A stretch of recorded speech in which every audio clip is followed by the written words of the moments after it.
الحمد للہ رب العالمین والصلاة والسلام علی رسول اللہ صلی اللہ علیہ وسلم۔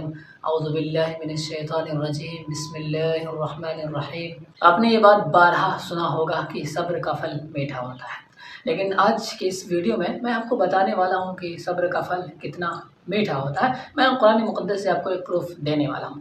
اگر آپ یہ چیز سمجھنا چاہتے ہو کہ صبر کا پھل کتنا میٹھا ہوتا ہے یا صبر کا واقعتاً رزلٹ ہوتا ہے کہ نہیں ہوتا ہے، تو اس کے لیے آپ کو چاہیے کہ سورہ یوسف کو آپ پڑھیے۔ آپ اس میں دیکھیں گے کہ صبر کا پھل اتنا میٹھا ہوتا ہے کہ آپ اگر سمجھ جائیں گے اللہ کی بات کو، اور آپ کو سمجھنا بھی چاہیے، تو انشاءاللہ آپ ضرور صبر کریں گے، کیونکہ جو مقام سورہ یوسف میں سب صابرین کو ملتا ہے وہ لاجواب خوش کر دینے والی ہے اور اللہ پر ایمان بڑھانے والی ہے۔ تو میرے بھائی اور دوستو، اس لیے سورہ یوسف کو آپ ضرور پڑھیے۔ تو میں بتانے جا رہا ہوں، اس کو دھیان سے سنیے۔ سورہ یوسف جب آپ پڑھیں گے تو اس میں حضرت یوسف علیہ السلام کے قصے کا ذکر ہے۔ یہ بہت مشہور ہے، ہر ایک اس کے بارے میں جانتے ہیں۔ حضرت یوسف علیہ السلام کے والد محترم حضرت یعقوب علیہ السلام، آپ کتنا صبر کرتے ہیں۔ یعقوب علیہ السلام باپ ہے، تو میرے مسلمان بھائیوں غور کیجئے کہ حضرت یعقوب علیہ السلام بوڑھے باپ ہیں، لیکن ایک بوڑھے باپ سے سب سے پیارا لاڈلا یوسف ان سے جدا ہو جاتا ہے، ان سے گم ہو جاتا ہے۔ گم اس طریقے سے ہوتا ہے کہ حضرت یوسف علیہ السلام کے جو دیگر بڑے بھائی تھے تو جلنے لگے تھے، حسد کرنے لگے تھے کہ ابو تو یوسف کو بہت مانتے ہیں، ہم کو نہیں مانتے ہیں۔ ایسا کیا جائے کہ یوسف کو ہٹا دیا جائے، کہیں لے جا کر پھینک دیا جائے، قتل کر دیا جائے، نہ رہے بانس نہ بجے بانسری۔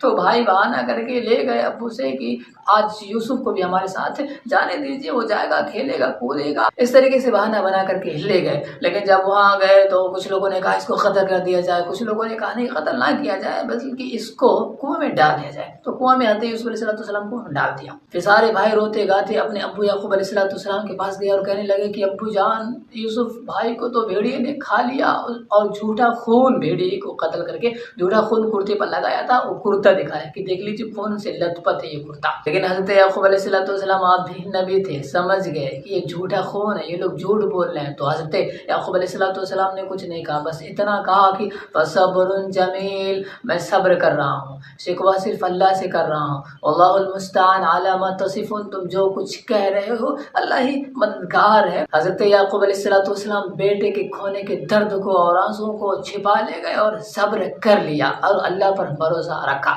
اس کے بعد کچھ دنوں کے بعد پھر ایک اور بیٹے بنیامین بھی آپ سے جدا ہو جاتے ہیں، ایک اور غم کا پہاڑ حضرت یعقوب علیہ السلام پر ٹوٹ پڑتا ہے۔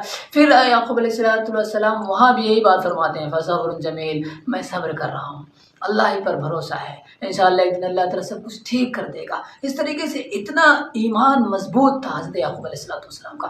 اسی طریقے سے کچھ سالوں بعد ایک بھائی اور جدا ہو جاتا ہے، اور غم کا پہاڑ حضرت یعقوب علیہ السلام پر ٹوٹ پڑتا ہے۔ جب حضرت یعقوب علیہ السلام پر مصیبتیں آئیں، پریشانی آئی، تب حضرت یعقوب علیہ السلام نے صبر کیا اور کہا کہ اشکو بثی وحزنی الی اللہ، ہم تو اللہ سے ہی اپنے غم کا، اپنے پریشانی کا شکوہ کرتے ہیں، ہم تو اہل ایمان ہیں۔ تو جب آپ سورہ یوسف پڑھیں گے تو دیکھیں گے کہ حضرت یعقوب علیہ السلام نے کتنا زیادہ صبر کیا، لیکن اس کا نتیجہ کیا ہوا آگے جا کر کے اللہ تبارک و تعالیٰ اسی قرآن مقدس میں فرماتے ہیں کہ اس صبر کا پھل کیا ہوا، اس صبر کا پھل حضرت یعقوب علیہ السلام کو کیا ملا۔ تو پھر ایک ایسا وقت آیا کہ حضرت یوسف علیہ السلام بادشاہ بن گئے اور اپنے تمام فیملیز کو، گھر والوں کو بلا لیا، بھائیوں کو بلا لیا، بھائی اکٹھے ہو گئے اور پھر حضرت یعقوب علیہ السلام کو بھی بلایا۔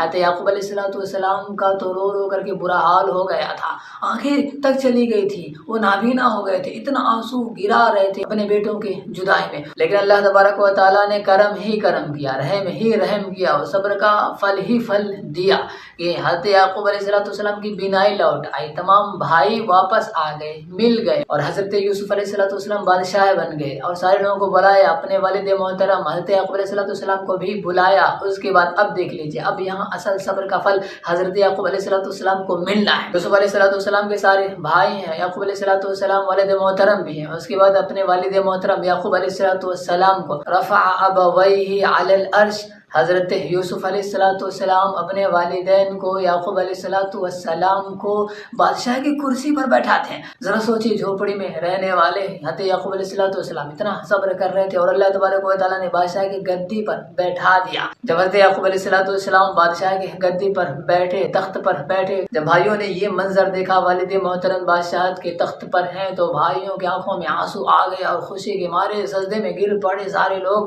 اللہ کا شکر ادا کیا۔ میرے بھائیوں، سورہ یوسف میں بہت عبرت ہے، بہت نشانیاں ہیں۔ سورہ یوسف کو ہمیں بہت اچھے طریقے سے پڑھنا چاہیے، ایک ایک نقطے کو ہمیں سمجھنا چاہیے۔ تو بہرحال دیکھ لیجیے، یعقوب علیہ السلام کو صبر کا بہت بدلہ ملا، بینائی واپس آ گئی، تمام بھائی مل گئے، پریوار مل گیا۔ اس کے بعد پھر حضرت یعقوب علیہ السلام کو اللہ تبارک و تعالیٰ نے بادشاہت کے تختے پر بیٹھایا۔ بتائیے، یہ ہے صبر کا پھل، یہ ہوتا ہے کہ آپ گرے پڑے رہو گے، جھوپڑی میں رہو گے، لیکن اللہ تبارک و تعالیٰ اچانک آپ کو صبر کا بدلہ یہ دے گا کہ بادشاہ کے تخت پر بیٹھا دے گا، آپ کو بلند کر دے گا، اور لوگ آپ کی واہی کریں گے اور آپ کی تعریف کریں گے۔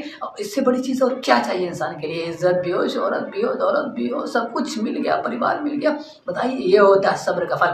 صبر جو بھی لوگ کرتے ہیں، یہ تجربہ والی بات بھی ہے، اللہ تبارک و تعالیٰ ان کو آگے بڑھاتا ہے، ان کی زندگی میں، ان کے مال میں، ان کی طاقت میں، ان کے اولاد میں برکت دیتا ہے۔